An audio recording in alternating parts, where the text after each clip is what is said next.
नारी तो नारायणी, ऐसा हमारे वेदों में कहा जाता है। आपने अभी तक सीमा स्वस्ति को बहुत सारे मंचों पे, अलग अलग यूट्यूब चैनल्स पे सुना होगा, देखा होगा। आज पहली बार ब्रॉडकास्ट मंत्रा पर सीमा स्वस्ति आप लोगों के लिए आई है, फिर से अपने उन्हीं विचारों को नए तरीके से प्रस्तुत करने के लिए।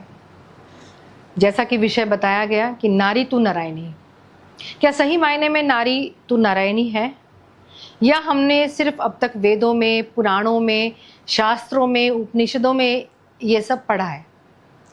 क्या हम अपने परिवारों में नारायणी का रूप लेकर अपना काम करती हैं, या उसके बदले में जो भी हमें प्रेम भावना मिलती है, क्या वो नारायणी के रूप में वो लोग हमें देते हैं?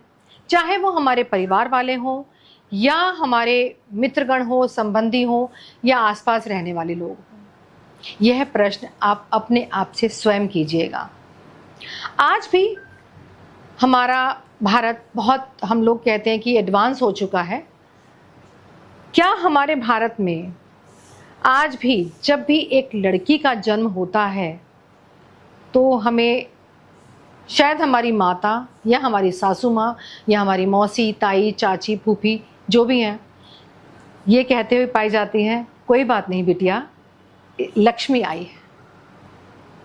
इस बात से पहले जब ये बोला जाता है कि कोई बात नहीं बिटिया, लक्ष्मी आई है, तो कहीं ना कहीं जो अभी अभी एक माँ बनी है या जो अभी अभी एक लड़का पापा बना है, तो उनके मन में कहीं ना कहीं एक छोटी सी ऐसी खटक आ जाती है कि ओहो, लड़की हो गई।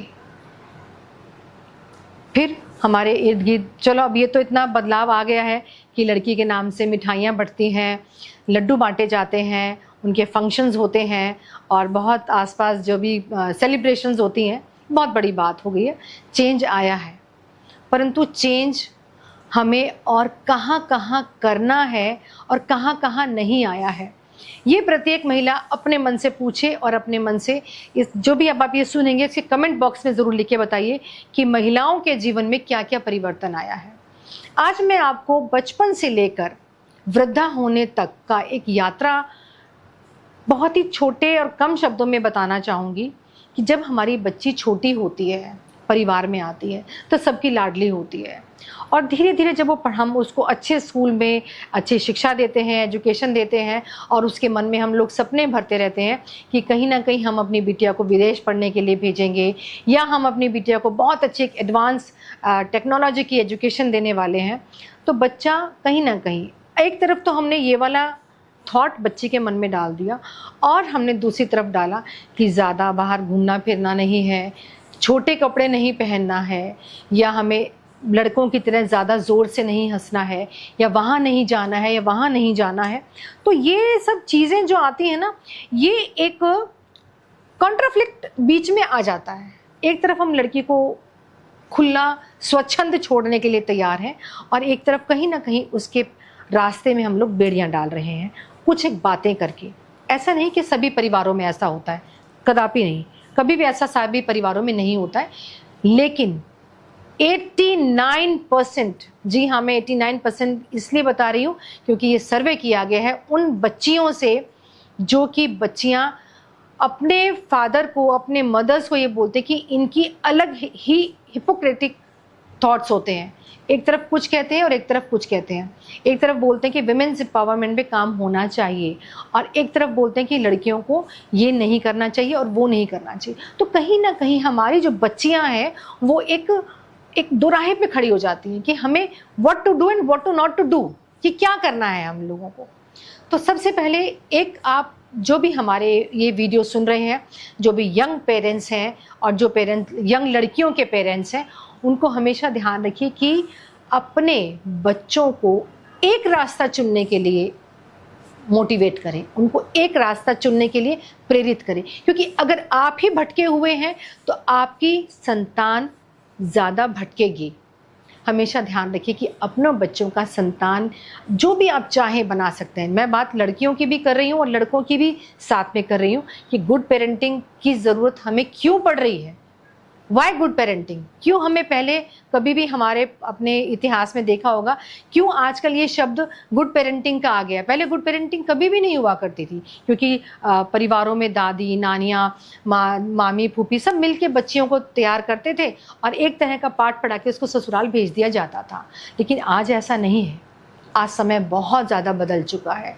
आज हम सभी लोग, मैं खुद अपनी बात कर रही हूँ, मेरे साथ बहुत सारे लोग ऐसे हैं जो कि विमेन एम्पावरमेंट पे काम करते हैं। अब एक प्रश्न मैं आप लोगों से ये पूछती हूँ कि क्या हम लोग वुमेन एम्पावरमेंट पे काम कर रहे हैं? लड़कियाँ हमारी बहुत एडवांस हो गई हैं, लड़कियों का थॉट प्रोसेस क्लीन हुए हैं, लड़कियाँ बहुत आज़ाद हुई हैं, ख्याल आज़ाद हुए हैं अपनी पढ़ाई लिखाई से। वो बहुत आज हमारे भारतीय फ़ौज में भी लड़कियाँ बहुत बड़े बड़े रैंक पर आ गई हैं। तो क्या उन लड़कियाँ एक भारतीय परिवारों में वो जगह बना पाई हैं जो जगह उनको मिलनी चाहिए थी? I think no. अगर एक ब्रिगेडियर तबके की भी महिला है तो शायद अगर उनकी मदर इन लॉज हैं तो वो भी सोचती होंगी चलो कभी कभार हमें चाय पिला दे या कभी कभी हमें नाश्ता बना कर दे दे। तो जो ये कार्य क्षेत्र हम लोगों के लिए बांटे गए हैं, हो सकता है कि शायद मेरे इस वीडियो से बहुत लोगों को खिलाफत भी हो, विरोध में भी लोग उठ कर आए कि महिलाओं का काम है ये काम। तो ये कार्य क्षेत्र क्या हम लोगों ने अपने लिए चुने हैं या कमाना सिर्फ पुरुषों का ही काम है? अगर कार्य क्षेत्र बांटे गए हैं तो तरीके से बांटे जाएं। एक महिला तभी स्वच्छंदता से काम करेगी यदि उसको अपने पैमाने, अपनी पराकाष्ठाएं, अपनी परिसीमाएं पता होंगी। उसी कीमत पर हम लोग महिलाएं आगे आकर काम करेंगी। अभी मैं बात कर रही थी नन्ही किशोरियों की। हम लोगों ने विमेंस एम्पावरमेंट पे काम करते करते अपनी किशोरियों को तैयार किया है, और जब तैयार करते हैं तो कहीं ना कहीं हम लोग एक सीड ये डालते हैं विमेंस एम्पावरमेंट, और कहीं ना कहीं एक उम्मीद रखते हैं कि लड़की बहुत ही घरेलू किस्म की होकर रहे। क्यों? क्योंकि ससुराल पक्ष से इस प्रकार का एक मॉडल, एक चार्ट पेपर तैयार होकर आता है कि लड़की कमाऊ भी हो, घर का काम में भी पारंगत हो, स्वभाव विनम्र हो, हर तरह से एक परफेक्ट लड़की ससुराल वालों को चाहिए। ठीक भी है, होनी भी चाहिए, उनकी ज़रूरत है और हमारे परिवारों को ऐसी लड़कियां ही चला सकती हैं। लेकिन एक प्रश्न फिर और उठकर आता है, क्या लड़कियों को वो परिवार मिल पाता है या नहीं?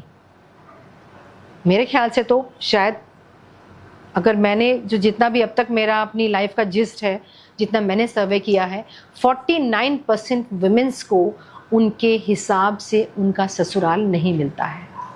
चाहे वो लड़कियां छोटी उम्र में शादी करें या फिर वो 30 या 35 उम्र की उम्र में आकर शादी करें, तो कहीं ना कहीं तो एक प्रश्न चिन्ह लगाया जाता है। हम लोगों ने आज महिला सशक्तिकरण पर काम तो बहुत किया, बहुत काम हो रहा है।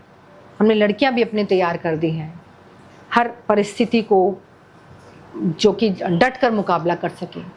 क्या हमने अपने उन लड़कों पर काम किया है जिन लड़कों के जीवन में ये स्वतंत्र स्वच्छंद विचारों की लड़की आने वाली है? आई थिंक एक समाज में फिर से एक असंतुलन आने वाला है, और ये असंतुलन आपको 4-5 साल बाद दिखाई देगा। पहले था पुरुष प्रधान समाज, फिर हमने महिला के ऊपर काम किया, लड़कियों के ऊपर काम किया, किशोरियों के ऊपर काम किया, बच्चियों के ऊपर काम किया। अब वो बच्चियां स्वतंत्र हो चुकी हैं, स्वच्छंद हो चुकी हैं और बड़े खुले नीले आसमान में उड़ने को तैयार है। बिल्कुल सही बात है। हम हर जगह देखते हैं महिलाओं की कौन कौन सी बड़ी बड़ी पोस्ट पे। क्या हमने उनको झेलने के लिए लड़के तैयार किए हैं? क्या उनके पति तैयार हुए हैं? क्या उनके भाई तैयार हुए हैं? क्या उनके बेटे तैयार हुए हैं? आई थिंक इसका आंसर आप सभी बोलेंगे yes ma'am, it's big no. पहले हमने लड़कों पे काम किया, अब हम सिर्फ लड़कियों पे काम कर रहे हैं। यदि आप समाज में संतुलन लाना चाहते हैं, एक बैलेंस लाना चाहते हैं, एक स्वस्थ समाज, एक भारतवर्ष को देना चाहते हैं कि जहां पर लड़के और लड़कियां समान अंक, क्यों हमें आरक्षण की जरूरत पड़ रही है? एक देवी को आरक्षण की जरूरत पड़ रही है, जिसको हम देवी बोलते हैं, वेदों में जिसको देवी बोला जाता है, जिसको नारायणी बोला जाता है, क्यों उसे आरक्षण की जरूरत पड़ रही है? क्यों हम आज ये बोल रहे हैं कि हमें समान होना है? मैं उन महिलाओं से प्रश्न करती हूँ, क्यों हमें ये बोला जाता है कि हमें समान माना जाए? वी आर नॉट समान, हम इक्वल है ही नहीं। हम कभी भी, हमारा इतिहास गवाह है कि हम कभी भी पुरुषों के समान नहीं रहे। हम हमेशा पुरुषों से 4 पायते ऊपर है। तो समानता का अधिकार अगर आप मानती हैं तो आप अपना स्तर नीचे गिरा रही हैं। मैं उन सभी महिलाओं को ये बोलूँगी कि अपने स्तर को मेंटेन करके रखिए, अपने एक डिग्निटी को बना कर रखिए, चाहे वो किशोरियाँ हो, मध्यम उम्र की लड़कियाँ हों या प्रौढ़ा हों। अब बात आती है कि हम इन सब चीज़ों को करेंगे कैसे? ऐसा क्या है, क्या किया जाए कि हमारी किशोरियाँ भी परफेक्ट निकले, हमारा जो मिडिल एज की लड़कियां हैं वो भी परफेक्ट निकले, जो हमारी जो प्री प्रौढ़ा है वो भी अच्छी निकले, और जो हमारी वृद्धाएं हैं, यानी कि हम जो आगे वृद्धा बनने वाली है, वो भी हम परफेक्ट होके निकले। कैसे? सबसे बड़ी बात है कि इसमें सबसे बड़ा क्या होगा कि आपने हर एक लड़की, हर एक बच्ची, हर एक स्त्री के ऊपर काम खुद करना है। हमें अपना स्तर मेंटेन करके रखना है। अब लड़कियां अक्सर मेरे पास बहुत सारे केसेस आते हैं कि जी हम तो स्तर बना कर रखेंगे, हम लेवल बना के रखेंगे, लेकिन हमारा परिवार हमें कुछ नहीं समझता। कोई फर्क नहीं पड़ता। अगर आपको समझाने के लिए काम नहीं करना है, सीमा ने अगर समाज को समझाने के लिए काम करना होता तो शायद सीमा स्वस्ति आज यहाँ नहीं होती। किसी को भी समझाने के लिए काम नहीं करना, किसी को दिखाने के लिए काम नहीं करना, किसी को अपना स्तर बताने के लिए काम नहीं करना, काम आपने अपने लिए करना है। If you are super power women, तो आपको बताने की क्या जरूरत है? काम करके दिखाइए। आप अपना लेवल, ब्रेन का लेवल और ऊपर करके दिखाइए। आप डेफिनेटली आप अपने आप को, जब आप काम दिखाएंगे समाज को, डेफिनेटली वो अपने आप ही आगे आएंगे। आपको बताने की ज़रूरत नहीं है। There is a lot of things, बहुत सारी बातें हैं जो आपके साथ मुझे शेयर करनी है। आई होप और सारी बातें मैं आपसे अगले वीडियो में शेयर करूंगी। तब तक के लिए